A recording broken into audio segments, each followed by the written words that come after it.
Қазақ халқының ұлттық киімдерінің түрі де, үлгісі де мол.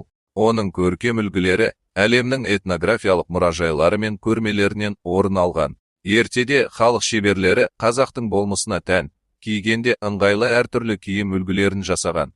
Тымақ аңның, малдың терісінен тігілетін қысқы бас киім.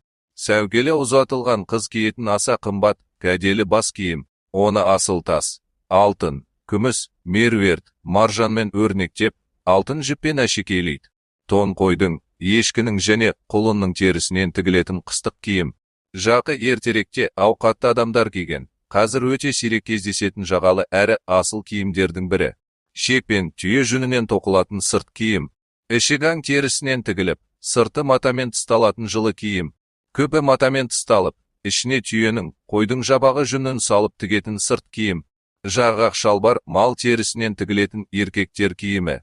Етік бұлғарыдан, құрымнан тігілетін ерлер мен әйелдердің аяқ киімі.